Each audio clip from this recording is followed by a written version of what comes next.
Hey guys, welcome to another video. Today's video I'm very excited about. We are gonna do a Rachel Harrison taste test. So excited for this video. A lot of you have commented based on my April reading plans that you're excited for this video as well because y'all wish you could go back and reread Rachel Harrison for the first time. And you've made me so excited, I'm not gonna lie.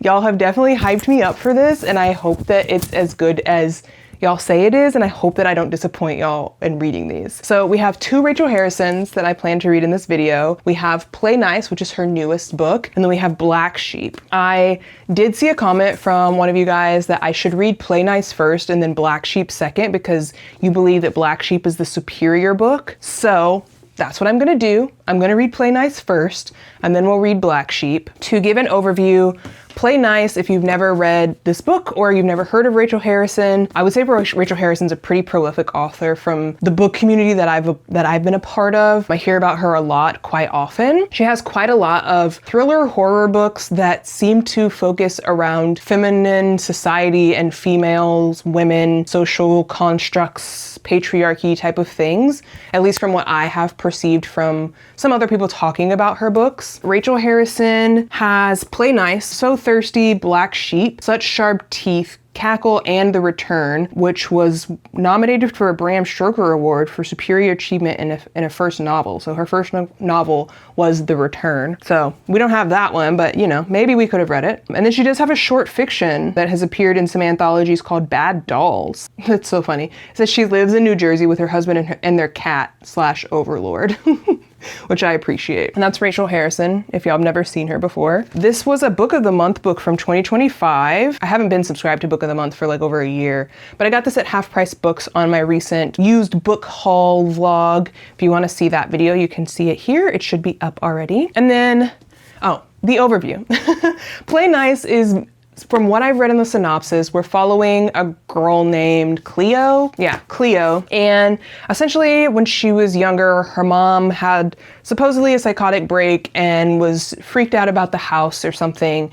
And since then, Cleo has been given the house and she's doing a remodeling show for the house. And since being in the house, she found a journal from her mom, and she's starting to wonder if her mom wasn't actually crazy at all, and if she's experiencing some of the things her mom experienced while being in this house. So, sounds like generational trauma, ready to get into it. Also, it's a haunted house, and I love haunted house stories too. I am very much into those. And then we have Black Sheep. To be very honest with you, have no idea what this is about. I've had this book for, probably 2 years, maybe 3 years at this point. Never read it, obviously. And I don't know why I decided to pick up this one over Such Sharp Teeth. I think it's because I heard that this one was supposed to be better than that. But essentially, for Black Sheep, the synopsis is a cynical 20-something must confront her unconventional family's dark secrets in this horror novel. So, another dark secret. It seems we're seeing a pattern, it seems. Nobody has a normal family, but Vesper writes is truly something else. Vesper left home at 18 and never looked back, mostly because she was told that leaving the staunchy religious community she grew up in meant she couldn't return. But then an envelope arrived on her doorstep. Inside it is an invitation to the wedding of Vesper's beloved cousin, Rosie. It's to be hosted at the family farm. Have they made an exception to the rule? It wouldn't be the first time Vesper's been given special treatment. Is the invite a sweet gesture, an olive branch? A trap? Doesn't matter. Something inside her insists she goes to the wedding, even if it means returning to the toxic environment she escaped. Even if it means reuniting with her mother, Constance, a former horror film star and forever ice queen. When Vesper's homecoming exhumes a terrifying secret, she's forced to reckon with her family's beliefs and her own crisis of faith in this deliciously sinister novel that explores why family ties can bind us as we struggle to find our place in the world. So it sounds very interesting. Sounds, again, like generational trauma, religious trauma. Sounds good to me. So, very excited for both of these books. And without babbling for too long, let's go ahead and jump into Play Nice.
So it's Tuesday. We kicked this vlog off on Sunday night and I've read one singular chapter. I'm having a not great week wise, trying to keep up with time and managing everything that life is throwing at me. And thus I've made it literally only one chapter into this book. However, yeah, I'm 8 pages in and that first chapter was interesting. We obviously meet Cleo, our main character. She is at a party and she is talking to a man named Ethan and they're kikiing it up and she's like, oh, I might take him home with me. It's very interesting because apparently she comes off like she's trying to be like an F girl, like a F boy, but a girl version of that because she's like, hi, I'm so-and-so. And she like gives her whole entire name. And he's like, are you serious? And she's like, what? And he's like, you don't remember me? And she's like, in her dialogue, in her inner monologue, she's like, I remember him, but I don't want him to know that I remember him. And he's like, we've met at a bunch of other parties. My name's Ethan. And she was like, oh, cool. I can't remember names and faces. And I'm like, why are we doing that? That's really weird. That's really weird vibes. I don't understand why we're doing that. Hopefully we get some insight into that later, but it does feel like immature. It feels very immature and very odd. But by the end of the chapter, I think I understand where it's coming from. So she wants to leave with Ethan. He presumes that they're going back to her house. She's like, I don't know if I want to take him to my house. I haven't really decided yet, but I like that he's a warm person. She's like, I like that he's a warm body, which is very rude, very rude.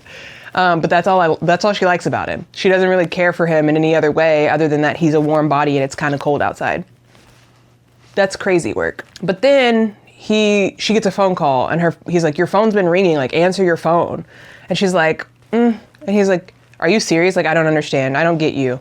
She's like, ugh, fine. And so she picks up her phone and she's like, oh no. And he was like, what? And she's like, I don't know, but we're about to find out. And because her sister's calling. So she answers her phone. One of her other sisters had called. She declines that sister's call to answer the other sister's call. She called, her and her one sister talk and she's like, what's going on? Is everything okay? And she's like, have you talked to Leah? And she's like, no, like I called you. And she's like, oh, well, okay. And she's like, what's going on? She can tell that something's wrong.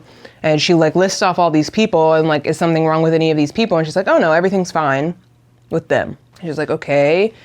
And she says, our mom died.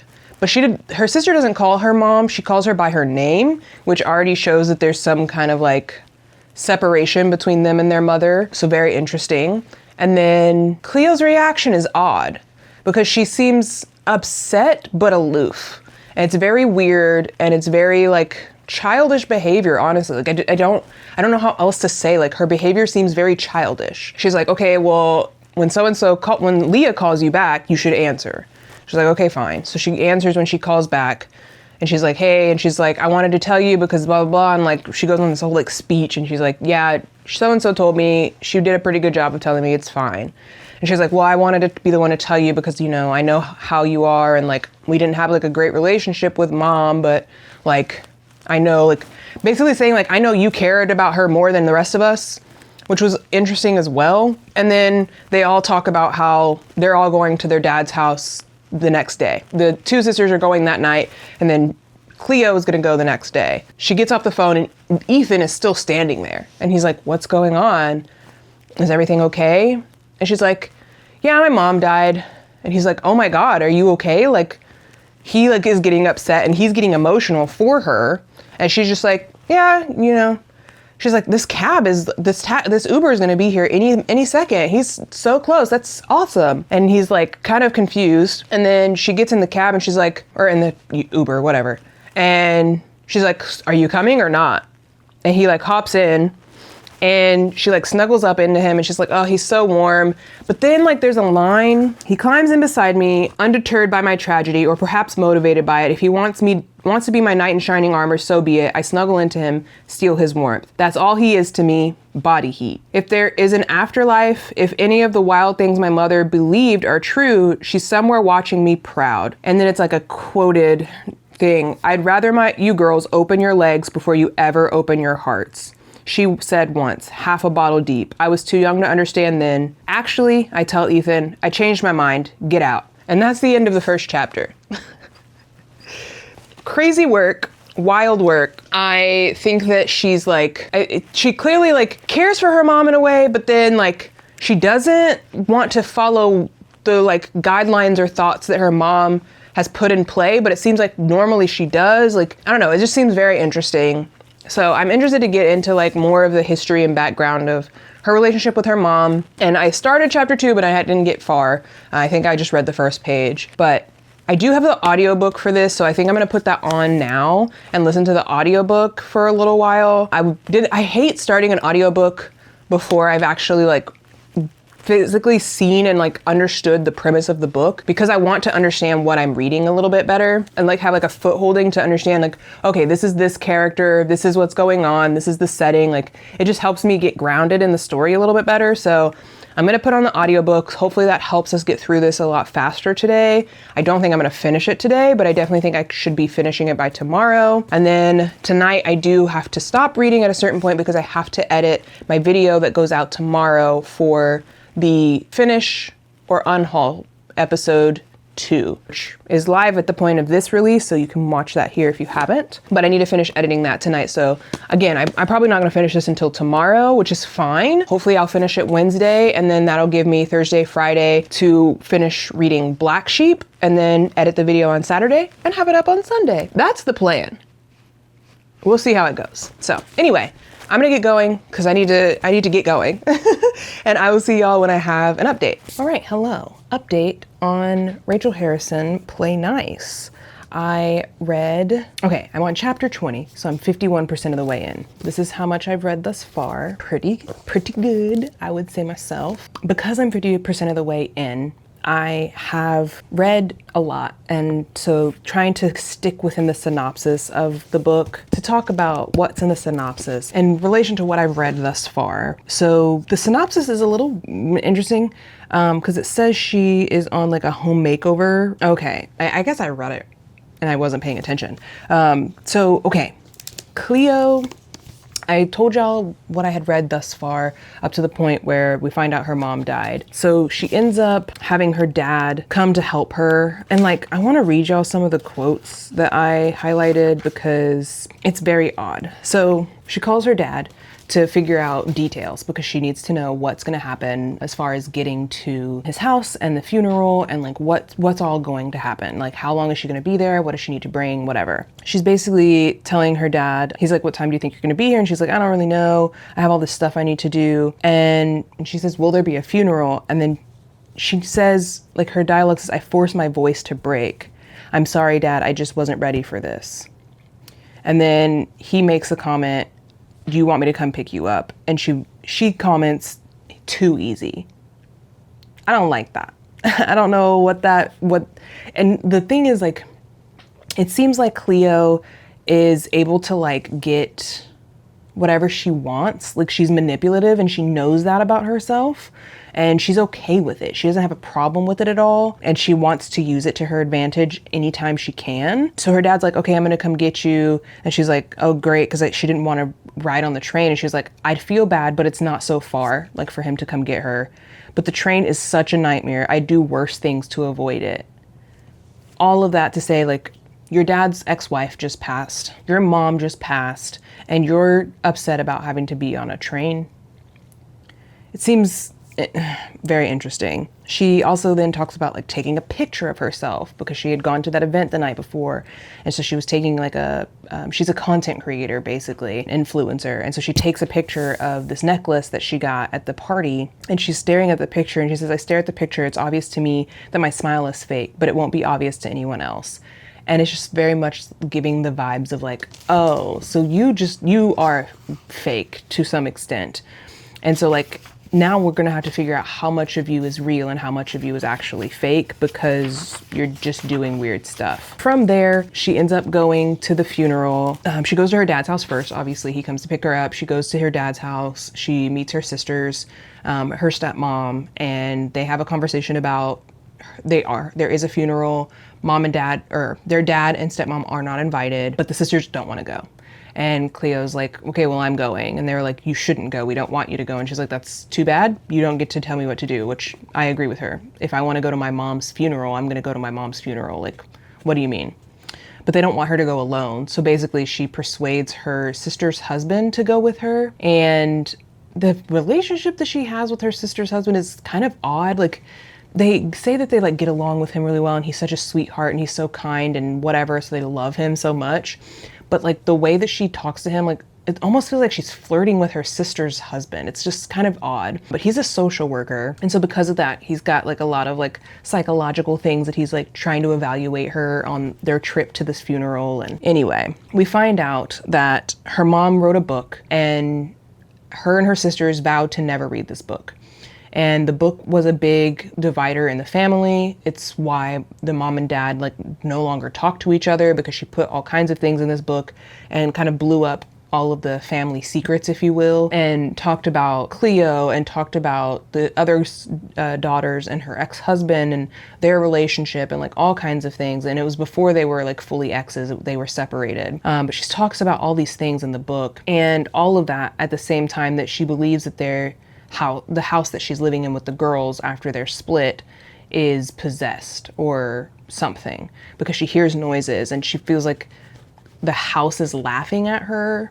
I don't know, it's very interesting. But when her mom dies, her mom bequeaths the house to Cleo, or the sisters in general, I think. I don't really fully remember, but regardless, Cleo's like, I'm gonna take the house, I'm gonna take care of everything, I'm gonna renovate it, and it's gonna be content for me, so it does a double service. We get to sell a house that looks better, I get to make content from the house to make more money, and like all of these things. They're like trying to explain to her like, girl, you don't have the money, the time, or the like whatever to like actually do this. Like you're not really into it. Like this isn't really something that you like do. So they're explaining all of that to her. She's like, whatever, I'm doing it. From there, she finds her mom's book and she starts reading it. But the book that she finds is the book that her mom annotated. And so it's got notes in it. It's very, very interesting. She also meets a neighbor boy, and like, I think it's the first day they meet each other or the second day. Like they meet each other in her front yard, and the next time they meet each other, they basically have sex. And no shade, no shame. People be having one night stands all the time. It's normal and people do it. But it was just very like, oh, that's what this book is. Like there are sex scenes in this book and I wasn't expecting it. So just there's that. But so far I am enjoying it. We also get audio narrations in the audiobook from the mom. So we get to hear like in the mom's voice, her reading the book and her talking about adding in her annotations and that sort of thing. It's very, very interesting and very cool. I'm really enjoying it. Cleo is having a mental break in a way because of the things that she's reading. She's distrusting her family because of things she's reading, even though her sisters are like, this is gonna do that. Like, this is what's gonna happen. They're gonna try and tell you all these things. And so she's like having this war within herself of like, well, who do I believe? And it's just causing her to have second thoughts about her own family members, her father, her sisters, all of this stuff. And it's very, very interesting. So I am very much enjoying this. I will keep reading it. I'm hoping to finish it today so that we can move on to Black Sheep, but I will update y'all when I'm done. So exciting. Update on Play Nice. I am almost finished. We are 85% of the way in. It's taking me longer to read than I was hoping. So I will be finishing this morning, hopefully, and then starting on Black Sheep today and hopefully finishing it tomorrow. We have a big road trip tomorrow, so I have nothing but time. So I'll probably be reading on the road, also editing this video on the road. So hopefully that it'll be up on Sunday. But to the book, this is so good.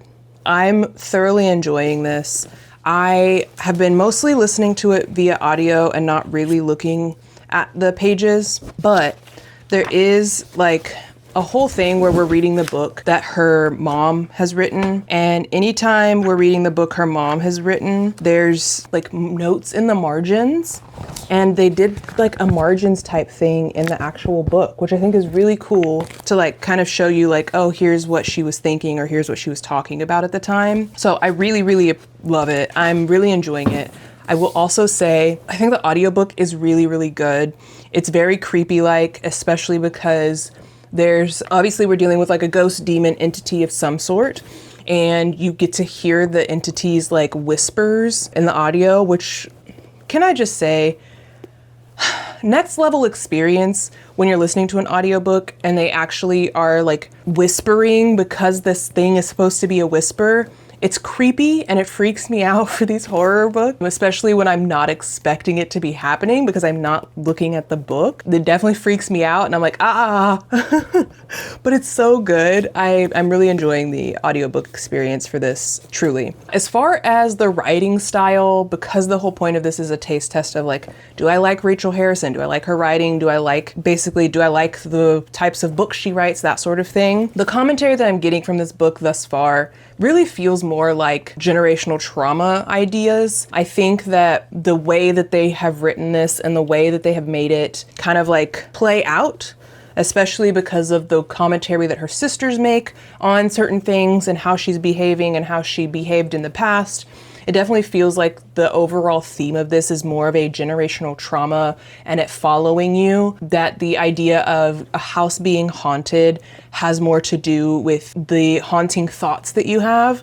This really goes back, in my opinion, to one of the Twisted Retreat books that I read, the short story collection from Ian Rogers, and the intro that Paul Tremblay had written about, you know, the haunting is within us basically, and the haunting is the thing that you bring with you and it never leaves and that sort of thing. And like, that's kind of how this feels. It feels like the haunting, possession, whatever you want to call it that's happening, because we don't clearly know still, is the idea of it is, to me, it's reading more also of like this feeling. It's more of a feeling. It's more of an internal struggle. It's something that you've carried with you through the years and through your life. And dealing with her mom's death, it's also bringing something out in her. And like, I think that there's a lot of like ways that you could take some of the things, and there's like double meaning to stuff, which I really think is cool. I do like reading books that have more of a deeper understanding of something than just a surface level, like, yeah, this is a thing and this is what happens, and we just kind of like follow a character through something instead of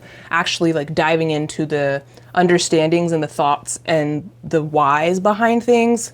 I'm an overthinker in so many ways, and so something like this I just think it's really cool. I think you can read this and enjoy it from a surface level horror perspective, but you can also read this and dig in and like really try to find the root meaning and what you think it means and kind of what it means to you. So I really appreciate that about this book. I'm really enjoying it from that perspective. We are like following Cleo as she's kind of going through like an unhinged moment in her life. Her mom dying kind of like pushes things over the edge, and we're finding out that the things that she thought she knew, maybe she never actually knew, and maybe she didn't really understand them, and maybe people were lying to her, or maybe her mom was lying, or maybe there's a truth in between, and we're really just trying to like solve that. So it does feel like a mystery in a way, more like, I would say this reads to me like a horror mystery, in a sense, because of like not really knowing what's happening. And that's kind of the thing that we're trying to figure out as we're going through the book. But it's also horrifying. So I am really enjoying this. I'm excited to get to Black Sheep because I know a lot of people have told me that Black Sheep's a superior book to Play Nice. I'm excited to see if I like that one as much as I'm liking this one. I think there are some parts where it just feels very obvious, but I think it also is still a little like, I still really don't know exactly what's going on, because this does feel like a unreliable narrator kind of story in a way too. And whether that narrator is the mom, or the narrator is Cleo, or the narrator's the house, like we don't know who's actually telling the truth. We don't know what is actually happening, and we can't really rely on any of these people. We're having to find secondary and tertiary people to like support the story that we're going through. So it's been such a wild ride. I'm very much enjoying it. Again, I really like the way that this book is written with the notes in the margins. I think that's so fun and so cool. Like that's just really neat. That's a cool touch. I really enjoy that and I appreciate it. I think we're not just stuck in the horror 24/7, and we're also not just getting this horrifying thing that the house is not constantly happening. And it's not predictable. You can't really predict when the issue is going to happen and when it's not. when it's safe and when it's not. It's so very interesting. I'm really enjoying this. This is probably one of my favorite haunted house books in a while. So we're gonna see how it ends and see how I feel about it when it ends. But as of right now, I'm thoroughly enjoying it. So I'm gonna put on my headphones, finish listening to this in audio, hopefully, and then we'll move on to Black Sheep. I'm so excited though. I'm so excited to almost be done. But I'm also like, while I'm excited that I'm almost done with it, I'm also like, I don't want it to be over, which is a good sign to me. That's a good sign that you're really enjoying a book and that it's really delivering all the things that it needs to. So I don't know. I'm very happy. Me is pleased. Otherwise, I don't think there's much else that's been going on. I have been receiving all of the books that I ordered and some of my subscription box books. So I'll do a quick haul. Let's see. So quick haul of some of the books that I've recently purchased. So I do have an Aardvark book subscription. So I did get a book from Aardvark. However, I want to talk about this because it is kind of annoying to me a little bit, a lot of bit. It's more of annoying a lot of bit. The idea that I ordered books from Aardvark and I realized when I got my box that one of my books wasn't in the box. And I was like, huh, that's weird. And so I went onto the app because you can only log in to see your account on the app. It doesn't allow you to log in on the web.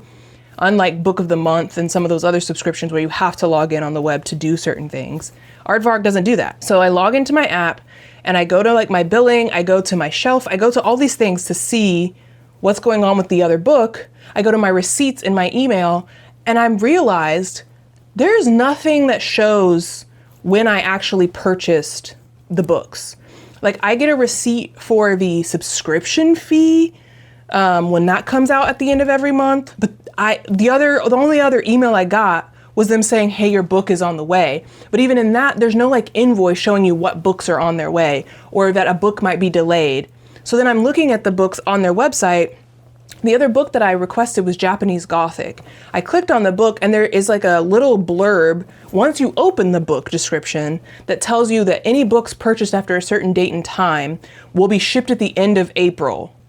So many things. One, that should have been notified in the actual checkout process, in my opinion.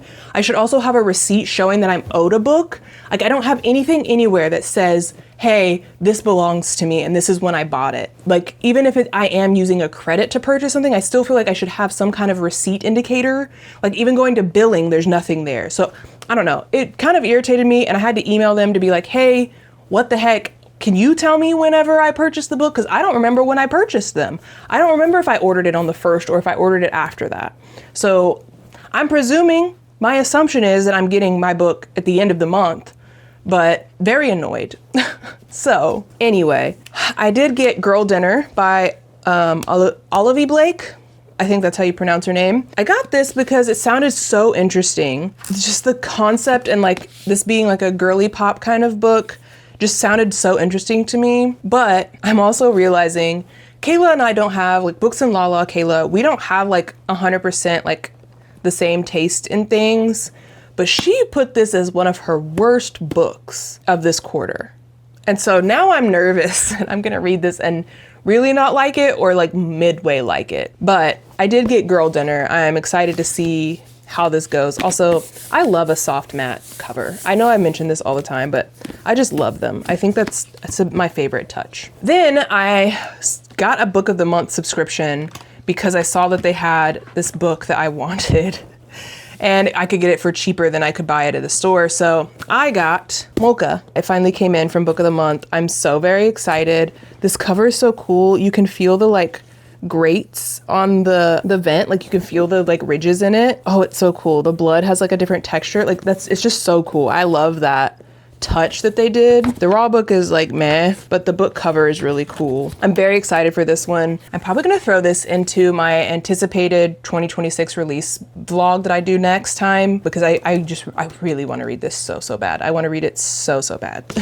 And then I got 2 graphic novels. So we've got Lightfall and Sheets. These both look so cute to me. The illustrations in Sheets are like It's so cute. Like, that looks so cute. I love it. Essentially, for Sheets, Marjorie, being 13 years old, isn't quite the same as it is for everyone else. Responsible for running her family's laundromat while trying to survive middle school, her daily struggles include persnickety customers, snippy classmates, agonizing swim lessons, and laundry. Always, always laundry. Wendell is a bit different too. Wendell is a ghost. His daily struggles include dead youth support groups and unavoidable stains, but when he escapes from the land of ghosts and bumbles into Marjorie's laundromat, the perfect ghost playground, his attempts at fun and friendship begin to harm the family business. So I just thought, that sounds so cute and fun. That's so, like, cozy. This is cozy, and I'm ready for that. And then we have Lightfall. This was also something that I was recommended. I think there's more books in the series for this, but this is book 1, and it says, deep in the heart of Urpa stands the salty pigs, tonics, and tinctures, home of the wise pig wizard and his adopted granddaughter, Bee. As keepers of the endless flame, they live a quiet and peaceful life, crafting medicines and potions for the people of their once prosperous world. All the changes when Bee meets Cade, a member of the Gildrans, a race thought to be long extinct. Cade believes that if anyone can help him find his missing people, it's the Pig Wizard. But when the two arrive home, the Pig Wizard is nowhere to be found. Fearing for the Pig Wizard's safety, Bee and Cade set off across Urpa to find him, while danger fights its way out of the shadows and into the light. It just sounds cozy. It sounds cute. Again, another, like, cute little art style. They're so pretty. I love a graphic novel, y'all. I do. I think they're so fun. So I got those. Then I have quite a few horror books that I got. We have A Short Stay in Hell, which is a novella. I've heard amazing things about this book. As a faithful Mormon, Soren has always believed he'll be reunited with his loved ones in an eternal hereafter. Then he dies. Soren wakes to find himself cast by a god he has never heard of into a hell whose dimensions he can barely grasp, a vast library he can only escape from by finding the book that contains the story of his life. Sounds so interesting. Plan to read this in like a novella vlog. Then we have Notes on an Execution. This follows Ainsel Packer is scheduled to die in 12 hours. He knows what he's done and now awaits execution, the same chilling fate he forced on those girls years ago. Through a kaleidoscope of women, a mother, a sister, a homicide detective, we learn the story of Ainsel's life. We meet his mother, Lavender, a 17-year-old girl pushed to desperation, Hazel, twin sister to Ainsel's wife, forced to watch helplessly as her sister's relationship threatens to devour them all, and finally, Safi, the homicide detective, hot on his trails. As the clock ticks down, these three women shift through the choices that culminate in tragedy, exploring the rippling fissures that such destruction inevitably leaves in its wake. It just sounds very interesting. I love multiple POVs, so very excited for that. And then we have Spread Me.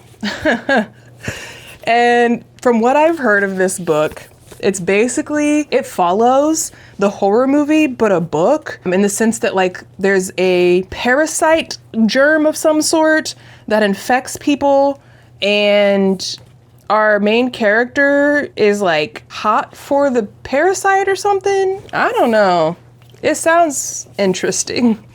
And then finally we have We Spread. Penny, an artist, has lived in the same apartment for decades among the artifacts and keepsakes for her long life. She is resigned to the mundane rituals of old age until things start to slip.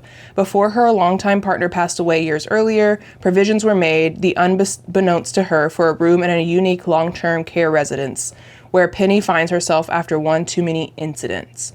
Initially surrounded by peers conversing, eating, sleeping, and looking out at the beautiful woods around the house, all is well. She even takes up painting again. But as the days begin to blur together, Penny, with a growing sense of unrest and distrust, starts to lose her grip on the passage of time and on her place in the world. Is she succumbing to the subtle, destructive effects of aging, or is she an unknowing participant in something more unsettling? This sounds really good. I honestly picked this up because it kind of hits close to home in a way, and it just, from what I've heard, obviously this deals with like grief and memory loss and that sort of thing.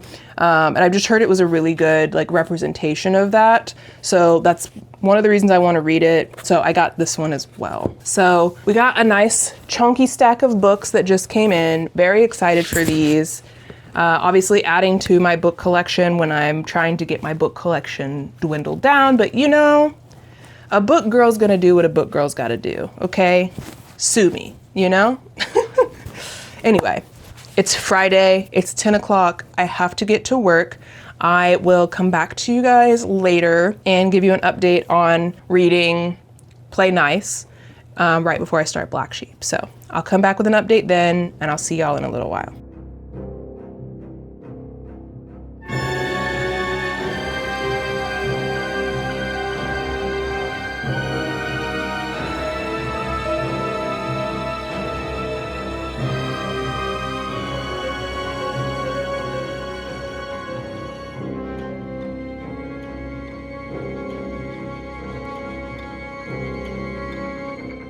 All right, I just finished reading Play Nice. This was so good. It was as I expected. Like I mentioned in my last clip, that it feels like the demon is the scars and the damage and the trauma and the things that you hold within you. That's kind of the concept in a way. There is still like other things going on, to be fair. It is the like play on things, the nuance of like this thing can be happening at the same time that this thing can be happening, and they can both be true.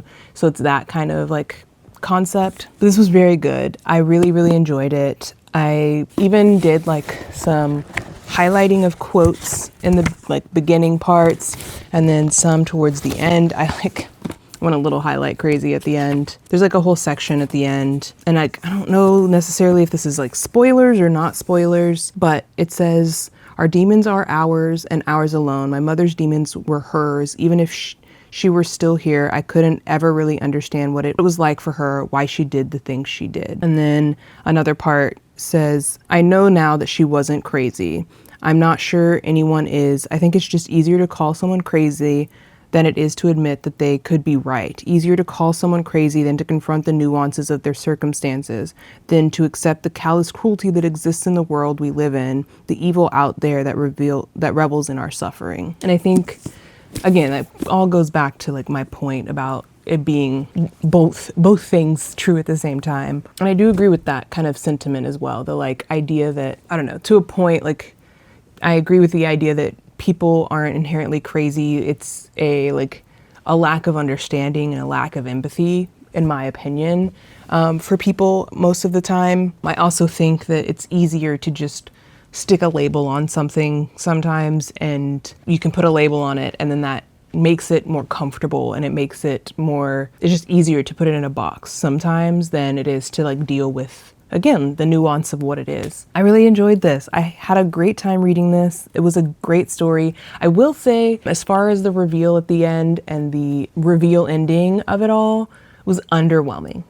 That was very underwhelming. I think the book is creepier throughout the like storytelling, and the ending is kind of meh, in my opinion. Even the build up to the like final scene is really good. It's really scary and it's creepy and it's weird. And then the final scene, I was like, oh, that's it? Boring. Kind of womp womp in a way. So kind of honestly, because of that, it wasn't as satisfying as I would want it to be from a horror perspective, and not just from a like thought philosophy kind of perspective. I think I'm just gonna give this a 4.5 star, but I really did like this. I thought it was really good. I thought it's well written. I like the way that she phrases some things and the way that she wrote in this book. I like the writing style of this book very much. I do think that like there were parts of the story that are like, the writing was like too on the nose, if you will. It was too like cliche, very like sometimes very cringe also, but like there were some parts where it was like, you're trying too hard, it felt like. But, you know, I think overall the story was really good and she did a really good job with this one. So again, 4.5 stars. We've got another Rachel Harrison to read. So now I'm gonna move on to Black Sheep and see if this one's better, in my opinion, than Play Nice, and if I'm a Rachel Harrison girl now. Because I really enjoyed that book. I thought that was really good, so I'm hoping that this one's gonna be just as good. So yeah, that's my update for now. I have some audio hours left for Spotify. Not a lot, unfortunately, but I think I am gonna put on an audiobook for this. Yeah, I have like an hour left, which is booty. This is almost a 10-hour audiobook, but it's okay. I think I'm gonna put on the audiobook for this to get me started. Yeah, so I'm gonna listen to the audiobook for this, and I think while I'm doing that, I'm going to either do some diamond art or play a game. I got my Switch back out again. This is my Switch. This is my Switch skin. I had wanted something that was kind of like creepy, gothic-y when I got the skin. Putting these things on, by the way, the skins are so hard. This is the old Switch too, by the way. This is the one that I have, and I just got a new game on it because one of my people that I follow on Instagram, she was talking about there were some cozy games that were on sale on the Switch. So I got one, but I got discounty. I watched Cozy K Kindle on YouTube. I watch her. I found her from her channel a while back, and she does a lot of like cozy gaming content. She has a separate channel now. She has like a vlog channel, but she has a separate channel now where she does all of her gaming stuff on. She recently did a like trial run of playing discounty, and it looked so fun, and it was on sale for Switch. So I was like, well, I'll get it and I'll try it and see if I like it. I do like games like this where you're like building a life for a person kind of thing. I really like watching her little playthroughs. She's very entertaining too, and she's so fun and sweet, and like her personality is just so like, I just love it. She's very comforting YouTuber. I love watching her stuff. I will watch her pretty much do anything. It just makes me feel relaxed watching her sometimes. So anyway, little rant. All that to say, I'm gonna put on the audiobook for this, listen to that for like the next 30 minutes, and then I gotta go pick up my daughter from her grandma's house. And then I gotta spend the evening getting stuff together because we're going out of town tomorrow for a soccer game thing for my old high school. And so I'm gonna go out of town for that tomorrow. And then while I'm gone, obviously I'll be reading, and then hopefully I'll finish reading tomorrow and I can edit the video on the way home as well, but we'll see how it goes. I'll be back with an update when I have one.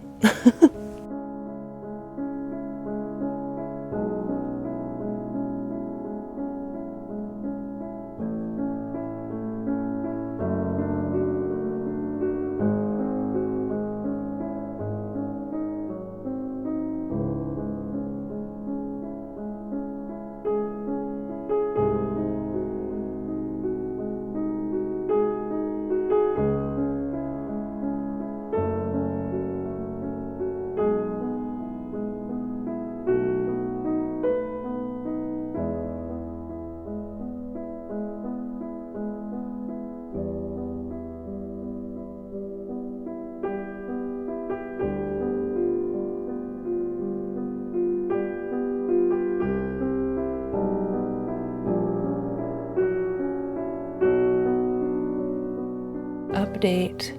It is Saturday at 9:30 and I am not finished, sadly, but I am gonna be going to bed.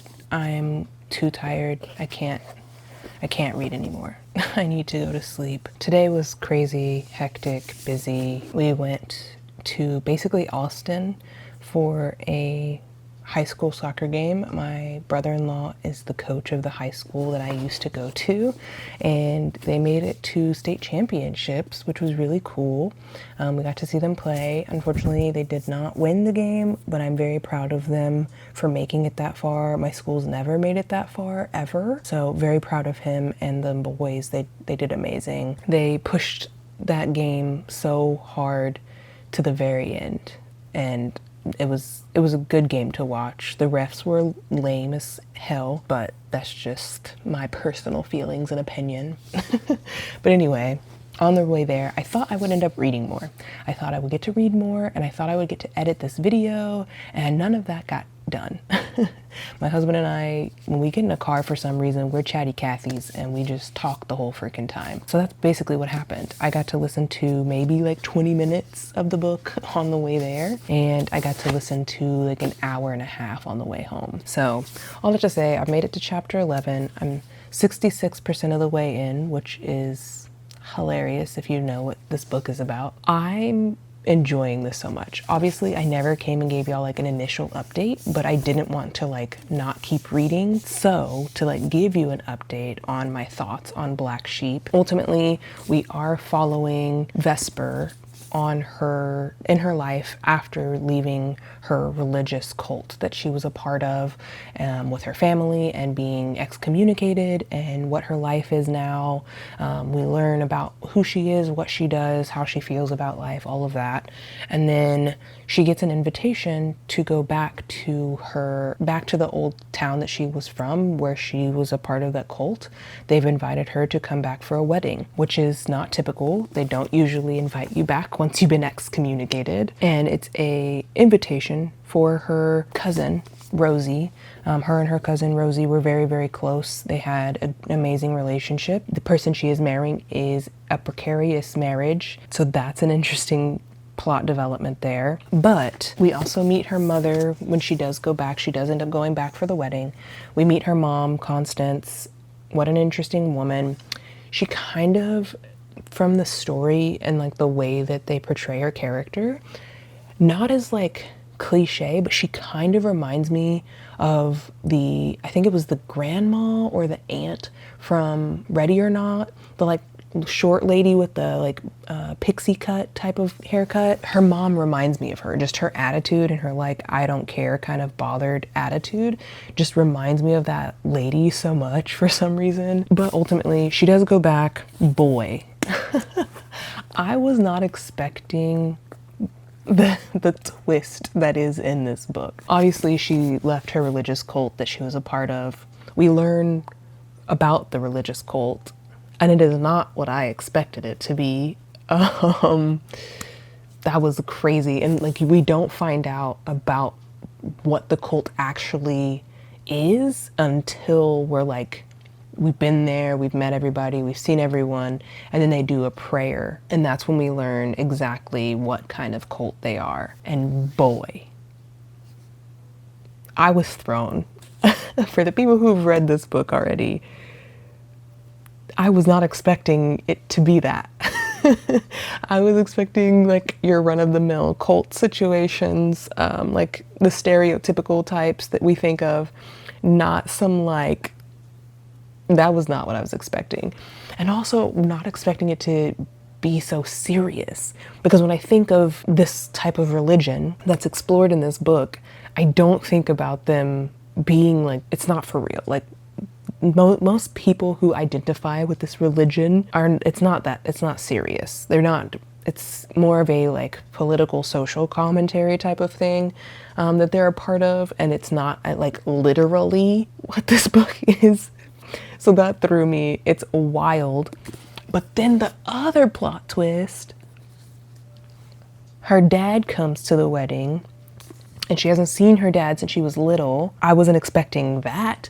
I started to get suspicious after a little while, and I was like, oh, I knew before it was revealed. Probably like, when did I learn that? I had a feeling when her mom said something about, well, then you'll find him. And I was like, oh, it clicked at that moment for me. So before he came to the wedding, before he showed up at the wedding, I knew who he was. And I was like, damn, this is gonna be crazy if that's true. And that's true, and that's crazy. I'm having a really good time with this. It's really fun. It's so fun because it's not something typical, and I wouldn't have expected it to take this direction. And because of that, it's fun. Like, it's fun and funny because of that. And I'm not sure where we're going, which I think is also fun. Like, I don't know what the expectation for the end of this is, other than her dad explained like who she is in this organization and what her role is in the organization. So I understand it from that perspective, but I was not expecting, I think that's how it's gonna end, but I'm not sure. I'm not sure if it's gonna end with that kind of closure, or if it's gonna be like some Ready or Not type vibes, you know what I mean? Like, are we just gonna say, let's just blow it all up? Like, I don't know what's gonna happen, but I'm very much enjoying this. I'm having a great time. I got to the scene where she's at work, and that scene was, I could picture it. I could picture it so vividly. My mouth hurt. Like, I was like, oh, y'all, if you've read it, you know what scene I'm talking about. If you haven't read it, it was impactful to me. It's not anything super crazy, but like the description, the way she describes what happened, wild. So I made it through all of the work scene, and then I'm now at the point where she's at home and something strange is going on in her house. So that's where I've left off. Again, it is 9:40 at night. It's been a long periodical amount of time. I am tired. We've been going since almost, I think it was like 7:45, 8 o'clock we woke up this morning. We've been on the road since 8:30. We got back home around 8:30 and had to get the baby a bath, make her some dinner. She's asleep now, thankfully. It took her 30 minutes to go to bed, but it's okay. She's in bed now, and I'm ready to go to bed. I took a shower and washed all the sweat off of me because, y'all, it was so hot. It was supposed to have rained, and I was actually like I was super worried about the rain. But then when we got there and it was hot as hell, I was like, oh, it can rain. I would be okay if it rains. And it didn't. And we were hot and sweating up a storm. It was so hot. But the road trip was nice, getting to go and be there to support my brother-in-law and to see that side of our family. And then also that was like our first like big road trip, if you will, with my daughter. But it's been a while since she had been on a road trip like that, and I was very worried that she was gonna be like, I don't know, just not, and like she was gonna be very irritable because she's had to sit in a seat for that long, and she's almost 2 now, and sitting in a car seat for that long is an almost 2-year-old. They don't stop running around, y'all. They don't stop moving. They're going constantly. So I was very worried, but she did really good. I was very impressed with her, very proud of her. All that to say, I'm tired, so I'm going to go to bed. I'm hoping that I can finish this tomorrow in the morning so that I can get my vlog edited and get this up for y'all on Sunday. I still think I should be able to get it up on Sunday. I just don't know that, I don't think I'll make it by noon. I think it'll be later in the evening on Sunday, but I think I can still get it up. And then we get to start our thriller vlog next. I'm so excited for that one. I have 3 books that I'm reading in that video, and 2 of them I already have on Libby, so I'm very excited to just jump into them and get going as soon as I finish this. That's my update on Black Sheep. It's really good. As far as Rachel Harrison is concerned, because that's the whole point of this video, was to give like a taste of Rachel Harrison and her writing style, and if I enjoy it. And I would say I do. I think she's a great writer. I think that some of the things she writes seem like a little cliche sometimes, and some of it's a little on the nose, but it's fun. I have had fun reading both of these books. I really enjoyed Play Nice. It was creepy as heck. The audiobook, if you didn't listen to Play Nice, if you've read it but you never heard the audiobook version, I implore you to go and find it. If you liked the book, of course. The audio version of Play Nice is superior to the reading experience of Play Nice. You should definitely listen to the audiobook. But I really liked it. I thought it was a really cool book. I thought the concepts were cool.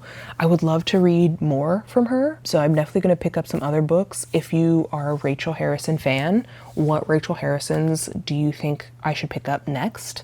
Because I would love to read more from her. I definitely want to read more from her. These were both really good books. I don't know if they're necessarily considered like her best books, so then like, does it fall off from here? I don't know. Play Nice has been getting a lot of like praise lately because it's her newest book. So I think that one's like seeming to be like her far superior book from what I can tell.